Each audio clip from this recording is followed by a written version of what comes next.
Okay.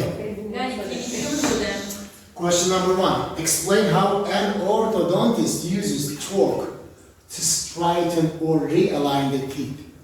They are using braces in the teeth when teeth are in different directions. They make them realigned. So, which means the teeth must be rotated. Huh? How can you rotate an object? torque.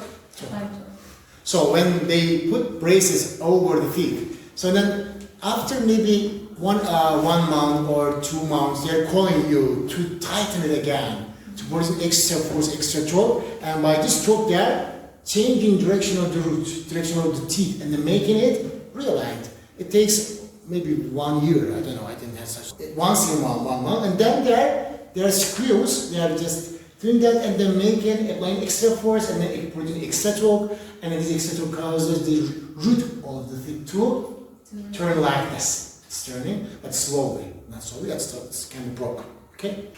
Question number 2.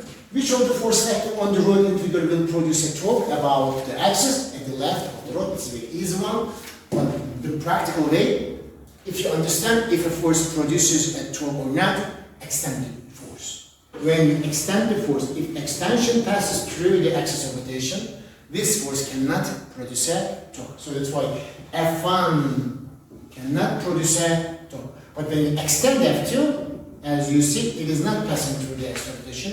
Even furthermore, it has perpendicular distance, which is the lower arm, so it can produce a torque. So F2 is yes. And question number 3. Let's count this.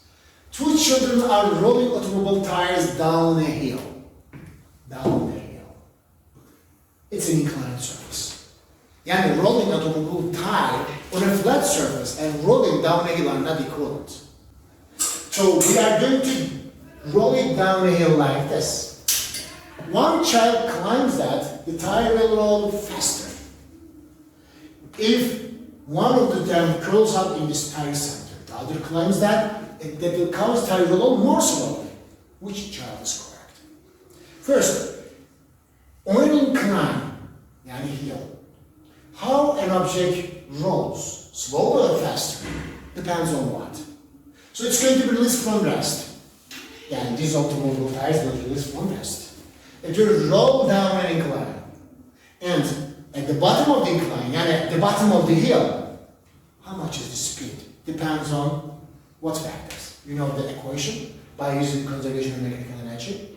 Mechanical energy at the top, mechanical energy at the bottom. We make them equal and we got an equation. This speed at the bottom of the incline depends on root of 2h divided by c plus 1. H is height, absolutely right. Height has no effect because in both cases they will roll the tire from the same height. But what is changing is C. When the child curls inside the wheel, so wheel itself, maybe you can consider it's similar to tin hook about symmetry axis. But when a child curls, it becomes not a tin hook. I make an approach to this problem, like an approach. So the tire itself is close to a tin hook about symmetric axis, which is C is equal to 1. I know if it is completely full, it would be close to this about symmetric axis, it would be 1 over 2 m squared. But when child curls in here, this time this coefficient becomes less than 1, but greater than 1 over 2, because it is not a disk completely full, it's not completely empty. If it is completely empty inside, it is C is 1. But if it is completely full, C is 1. But it's between them. Some power is filled. Then it's going to be greater than, less than 1, but greater than 1 over 2. In all cases, when this child curls inside, C decreases. Becomes less than 1. If C decreases according to this equation, what happens? So V increases. Yani, the child, when the child curls inside the tire, so then it will move faster and arrive at the bottom in a shorter time, yani earlier. But maybe you can think like this, teacher, this is increasing. Do you remember in conservation of mechanical energy equation, mass cancelled? Do you remember it? Let's try it again if you want. At the top of the incline, it was mgh plus total kinetic energy 1 over 2 mv squared c plus 1. So at the second term 0 because no rolling at the top. At the bottom, mgh plus 1 over 2 mv final squared c plus 1. But this time first term is 0. So we make them equal according to the law of conservation mechanical energy. Yani 1 over 2 mv final squared, which we want to know, times c plus 1 is equal to mgh. So as you see in this example, mass has no effect. What has an effect? Only c. Yes. Teacher, so if this question wasn't down a hill, then it would be different. Of course different. In this case, it was not move. Maybe they could tell that if it is flat, such a question cannot be asked. They can ask you that. A child curl inside. Which type is easier to rotate? Which one is easier to rotate? Without. Of course, when child enters inside, mass increases. So it's hard Today we're talking this class. If mass increases, moment inertia should to increase. So it becomes we could answer like this. But this one is about conservation of mechanical energy. It's rolling on an incline. They have not the same fact. Facts are different. Okay. So when the child crawls inside the tire, C is decreasing. Decreasing C causes speed to increase. That's why this child, when it crawls, rolls faster than without the child. Okay. Then, next question. The moment of inertia for a regular object can never be larger than mr squared, where m is the mass and r is the size of the object. Why is it so? Moment of inertia becomes the greatest when the mass is at the maximum farthest distance. And farthest distance from the x rotation is going to be if masses are distributed on equal distance in a circle. Yes. In a circle. If masses are distributed on a circle, this is the x rotation in a circle like this. As I said, take each part as m at a distance of r, m at a distance of r, m at a distance of r. So take as many particles as possible at a distance of r. So each of them, as object is rotating, is following a circular path. They have inertia equations mr squared plus mr squared plus mr squared plus blah blah blah. You add them all. So r squared parentheses, when you add all these masses, m1 plus m2 plus m3 plus m4 plus m5, it's going to be capital M. So that's why in all cases, in this shape, when the particles are at the farthest distance but equal from the x rotation, moment inertia equation is m r squared, you cannot get a number greater than this. If one of them is at a different distance than another one, you are going to get a coefficient less than 1. Less than 1. Oh. Teacher, that capital M is total mass. Total mass of this shape, whatever it is. If it is a ring shape, it's a hoop shape, it's a cylinder shape, or whatever. And question number 5. Two forces equal magnitude act on a wheel as shown in figure. Which force produces the greater torque? Of course, you should calculate the torque. In here, the forces are equal in magnitude F. Equal in magnitude F. For both forces, distance are also the same. Yani, according to torque equation, F is sine theta, these two are same for both forces. So, if you want to know how big the torque is, you need to know angle. So, at which angle torque is maximum? Greater? 90. So, which force acts 90? F1. That's why F1 produces greater torque than F2. This one is easy one. Question number 6. forces equal in magnitude but opposite in direction act at the same point on an object. You can draw any object. It can be a bar, it can be a disc, it can be a cylinder. It's up to you. So now I'm going to draw an object. It's a bar. Let's draw a bar.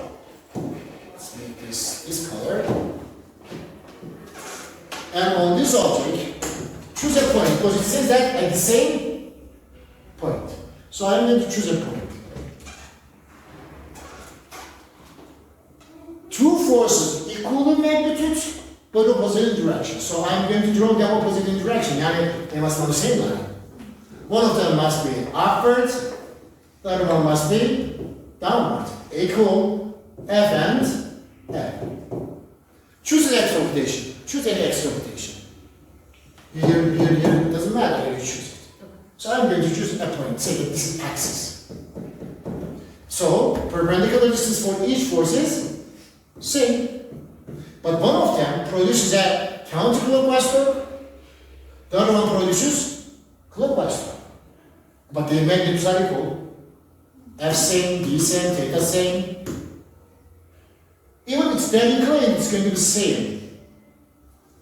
This angle sine and that angle sine are also same.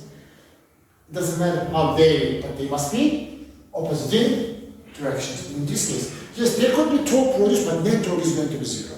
Yani, force 1 produces a torque. Force 2 produces another torque. There are two torques. But some of them, yani net torque, zero. When it says, it's possible there to be a net torque, but be careful. It doesn't say you torques, it says net torque. Net torque is zero. There could be torques, two torques. One of them is counterclockwise, the other one is clockwise. But some of them, yani net torque is going to be zero. What about the object? Will it spin? Depends. If object is initially at rotation, it will continue rotating with constant angular speed. Remember alpha 0, so it will continue with constant omega. But initially if it is at it will stay just. Question number 7. Teacher, the F are this F is in the positive y direction and this is in the negative y direction. But we don't care about this. We care about solving this problem. Oh, okay. Rotation starts or not. Okay. Question number 7.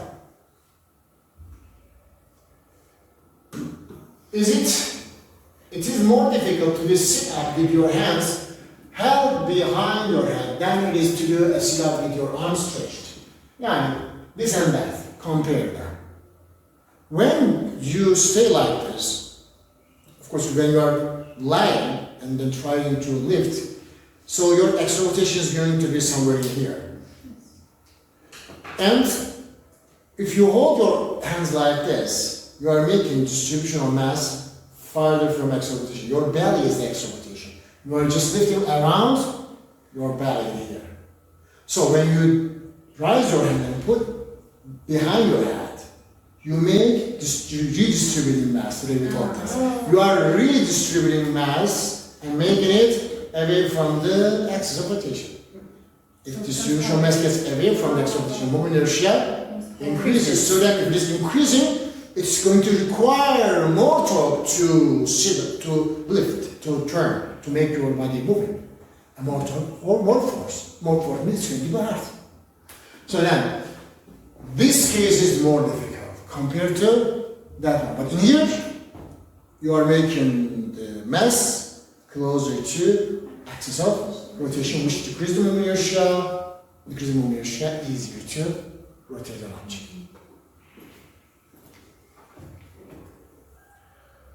And question number 8. A bucket filled with water has a mass of 54 kg and hanging from the rope wound around a 0.05 meter radius stationary cylinder. Cylinder is stationary, this is the cylinder.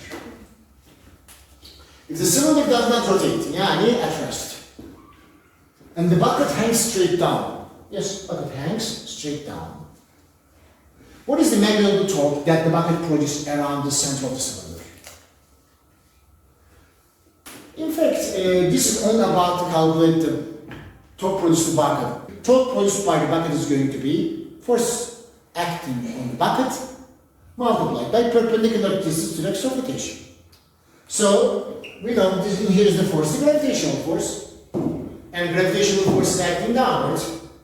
So I will draw the force acting on the bucket in this way, Fg. And we find it by m times g. M is 454 multiplied by 9.81. What is this multiplication? Check your book. I think how much we calculate? 530. 530. 30. 30 Newton. Yes. Now this is the force. Where is the acceleration? Center of the cylinder. Yes. Acceleration is the center of the Teacher, cylinder. why is the center of the cylinder not the rope? But because the cylinder is rotating. But isn't the bucket? No, this is where the force is acting. If your rope is acting. But I'm not going to do like this. Okay. Remember, in this problem, easiest way is to get lever arm. We know how to get lever arm. Draw a line, a long line along the force. Start a line from x rotation, make it perpendicular to this line. Yani reduce. Reduce the lever arm. So then I will multiply Fg by lever arm which is R. I will find how much is the torque. This is that simple. So torque is equal to Fg multiplied by lever arm which is R. Fg is 530. Lever arm which is released 0.05. Am I right? Result is going to be, I think, 26.5 Newton meter. This is the torque produced by this bucket around the center of the cylinder. Zaten söylemiştim, center of the cylinder. You are going to calculate torque around the center of the cylinder. Question number 9. The arm of a crane at the construction site is 15 meter long. This is the crane. Arm is from here until the top. It's called R. This arm is 15 meter long. And it makes an angle of 20 degrees with the horizontal line. So this is the arm. So this is the horizontal line. So this angle is 20 degrees. Assume that the maximum load the crane can handle is limited by the amount of torque the load produces around the base of the arm. Yeah, the axis of rotation is going to be the base of the arm. And around this axis, this load will produce torque. A load is suspended from the top. So this is where the force is acting. The point where the force is acting. What is the magnitude of the maximum torque the crane can withstand if the maximum load, I think maximum load, how much it says? 450 Newton. 450 Newton maximum load. Excellent. Yeah, the force is going to be, the load is going to be 450. So this is Fg, which is 450 Newton. And arm is given. This distance is given. It is 15 meter. From here until there, it is distance, which is 15 meter, because if you extend the force is acting in here on the arm, which is in fact gravitational force and tension is acting in here, they are equal to each other because in equilibrium. Yeah, you can directly carry this force up in here, or you can do an alternative way as well. First, let's finish this way, after that I will show the alternative one. So this is where the force is acting at the top of the crane. This force is acting on top of the crane. This is where the force is acting. So to calculate the torque, I need to know what is force, how much is distance from force to axis of rotation, already given, an angle between force and distance. Yeah, I need this angle, theta. But the given angle is not this angle. The given angle is 20. I know that this angle is 90. Horizontal and vertical line. It's a right angle triangle. If this is 90, 20 plus theta must be 92. So tan theta is going to be 90 minus 20, which is going to be 70. After that, you are going to write them, and you will find how much is maximum torque produced by the maximum load. So F is 450, distance is 50 meter, times sine of 70 degrees. Result is going to be, tell me please, how much is the result? 6,342. 42 Newton meter. Yes. Okay. This is one way. Second way, why don't you directly go to the liver arm? Like what? Draw a line along the force. This is the force, huh? Just start a perpendicular line from x rotation, make it perpendicular to. So this is liver arm. Can I calculate it? Why not? This is hypotenuse. Yes. This is theta. This is opposite perpendicular line. Opposite perpendicular is what? D times sine theta. Remember, we also did this in the liver arm equation, d sine theta. So d sine theta is liver arm. Calculate liver arm. D is 15. Sine of 70. Then multiply it by fg. In fact, you will get the same answer. Draw a line along the force. Doğru. Start from x rotation. Draw a perpendicular line to this one. Is this perpendicular line? Yes. Yes, it is. This is liver arm. Burada bir right angle var. Neresi hypotenuse? R. It's hypotenuse. R. Hypotenuse is R, which is equal to 15 meter. Yes. Şimdi bu angle kaç verilmiş? Bunu da kullanabilirsin istersen. You can also use this 20 degrees now if you are good at mathematics. Liver arm, mesela 20 kullanmak istersen, liver arm is adjacent perpendicular leg of 20. Şimdi buradan ne yapabilirsin? How do we calculate adjacent perpendicular leg? Hypotenuse times cosine of t. Oh yeah. Bu da olabilir. Ama ben buna girmiyorum çünkü matematik gerçekten çok sorunlu. Bizim angle'ımız bu. Between the force and distance. Bu 70 ise for 70 degrees burası opposite perpendicular line. Bak opposite karşı tarafında. Opposite perpendicular line nasıl buluyoruz? Alt bir kaldı. Sine. Hypotenuse times sine. Sine of this angle. İkisi aynı zaten. Sine 70 cosine 90 equal. Because if sum of two angles is 90 degree, two angles sum 90 degrees, the sine of one of them is equal to cosine of the other one. Now sine 70 and cosine 20 equal to each other. Or then you will get the same answer. Again, no. So this is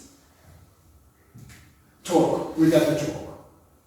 Then question B says that what is the maximum load the crane can handle at an angle of 40 degrees? This time we are going to change the angle. Angle is going to be 40 degrees. And this time calculate the torque, force. Yani, what if this angle was not 20, it was 40? Of course, everything will change. If angle changes, torque changes, force changes. So this is going to be 40. If this is 40, this is going to be 50. So I will this time calculate force.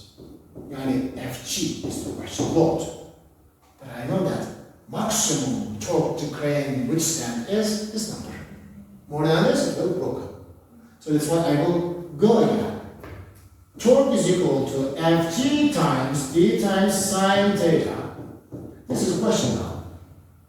So I have to calculate Fg by torque divided by d sine theta. The maximum torque, we calculate in part A, 6342 divided by d is 15, sine of multiplied by sine of 15. Answer 400 and something, question. 552. 552 units. Of course, as angle, this angle is decreasing. So for force equation, force is equal to torque divided by Ft sine d sine theta. This is unchanged. As theta decreases, So force increases. force should increase. Which theta? Of course, theta between the force and the arm, not the base. Okay. And question number 10. At a circus performance, a juggler is throwing two spinning clubs. This is what juggler is. One of the clubs is heavier than the other one. Not there, not different mass. Which of the following statement is true? This is the, I think, 2023 Miss question. The smaller club is likely to have larger move inertia. No, because as mass decreases, move inertia also decreases. So not large, small. The ends of each club will trace out parabolas. No. We know that ends follow circle. They follow circle around the center. See, the central mass of each club will trace out parabola. Yes, central mass. It doesn't matter, whatever it is. It's regular or irregular. Central, when you throw an object up into the air, its central mass follows parabolic. Yes, no, no. And line is also The ends of each club will make a circle, not a parabol. ends are around the center of the circle. Then this juggler, same juggler, I think. In the previous problem, stands up straight and holds each club at arm's length. Yani, say that there are two clubs. One of them is on my hand, the other one is on the left hand. So his central mass will be probably, of course, closer to the heavier side. Which side? Which club is heavier? My central is going to be closer to that side. Located at that point exactly in the middle of the body. No, not in the middle. Slightly to the side where he's holding the light club. No. Slightly to the side where he's holding the heavy club. 12. What are the conditions for equilibrium? There are two conditions, remember. Translation equilibrium, net force acting on an object should be equal to 0. So, linear acceleration is going to be 0. What does it mean? Velocity must be 0 or constant. But this is translation equilibrium. When we are talking, say that equilibrium, both conditions must be provided. Also rotational equilibrium. Net torque should be equal to 0. So, angular acceleration is 0. Yani, angular speed should be 0 or angular speed should be constant. What must be true about the velocity of a moving object in equilibrium? In fact, we give the answer. If object is in equilibrium, velocity must stay constant.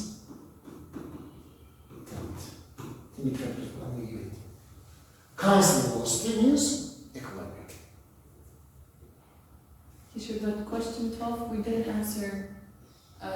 Explain how they apply to children attempting to balance the system. Oh, which one did you explain? 12. How they apply to children attempting to balance. So, there's a seesaw. One child on one side, the other one on the other side. So, to balance it, we should put up support. Why? Because two children's forces are downwards. Balance the support will act an upward force between the neighbor, so sum of them is going to be 0. Fn plus Fg1 plus Fg2 is going to be 0. The pivot must be located closer to them. Yes, closer. And in this case, one of them produces clockwise torque, the other one produces counterclockwise torque, equal in magnitude, opposite in direction. When we add them, the net torque is going to be 0. And 14. A twirler throws a button in the air. Describe the motion of the ends of the button as it moves through the air. Button is a stick, something like this. In fact, we already gave this in the previous problem answer. Then whatever you throw up into the air, motion of the ends of the object move is going to be in circle. They are going to move in a circular path around the center of the object. But central mass follows parabolic pattern. But whatever it is, the previous one, what was the name of the previous one? It was club, or rod, or book, whatever it is. And 15. A projectile is fired into the air and suddenly explodes into several fragments and several parts. What can be said about the motion of the central mass of the fragments after explosion? This is normally not a great topic. Momentum, linear momentum, conservation of linear momentum. I'm going to show you briefly. Yes, an object is moving in the air like this. say that it's a sphere, okay? It follows parabolic linear, okay? Then say that this sphere here explodes and splits into two parts. If one part is going this way, other part should go that way. So momentum of the total momentum of the system shouldn't change. If one of them gains a momentum upward direction, the other one should gain a momentum downward direction, sum is going to be 0. Then it will follow again parabolic path. Yani center of the sphere, this fragment is going to be here after some time. Yes, but This is going to be here after some time, but their centers are going to be again on the parabolic path. It doesn't make change. Yeah, the center of the system always follows parabolic path after explosion. It can never change. But parts can follow different paths. teacher, can we also say the fragments spin above the center of mass? Yes, you can say it. It's just an object, like visual object. Is it possible to balance two objects that have different masses and therefore weights on simple balance beam? In fact, we did. The seesaw example is a good one. So, if you keep the support closer to the heavier side, you can balance it. One torque is going to be equal in magnitude to another one, so opposite in direction, that torque is going to be 0. And question number 70. A particle moves in a straight line. Straight line. You are told that the torque acting on it is 0 about some unspecified origin. Like it says, the torque acting on is 0, yani net torque it's talking about. Net torque acting on is 0. Does this necessarily imply that the total force on the particle is 0? Example. Say that this particle is circular shape like this. A disk, for example. A disk. This disk is moving in a straight line path like this. Straight line. If it says torque, it's referring to net torque. If it says torques, individual torques, which means if it only says torque, it's net torque. So in here net torque should be equal to 0. If net torque is equal to 0, then there could be two forces. One force produces clockwise torque, the other one produces counterclockwise torque. The forces can be equal in magnitude. Distance are the same here, 10 and 10. They produce equal torque. And net torque is 0. Right now, net torque is 0. Look at the net force.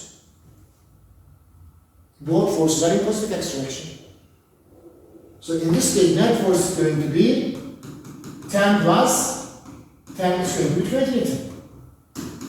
Yes?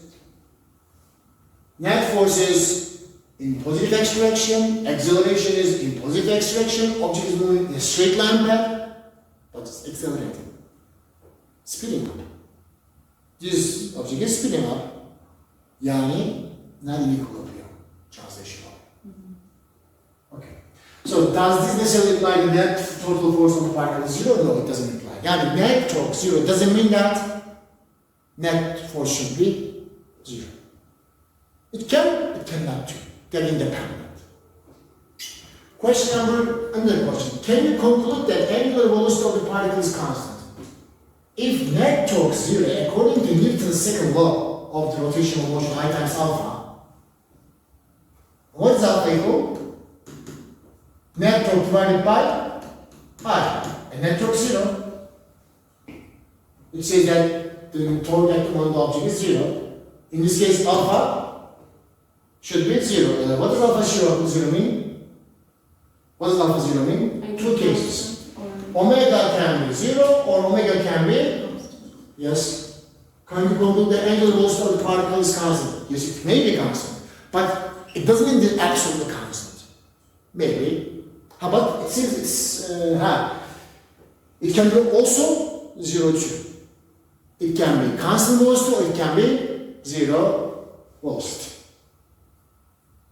So the answer is yes, we can. Can you conclude that the angular velocity of the particle is zero, is constant? Yes, possible. Yes, we can say. Ama burada better to say, can we conclude that angular velocity of the particle might be constant? Might be constant is much better, in fact. But when you say it's constant, you shouldn't maybe think about other possibilities. If you are saying that. Might be constant is correct. Might be constant, also might be 0 too.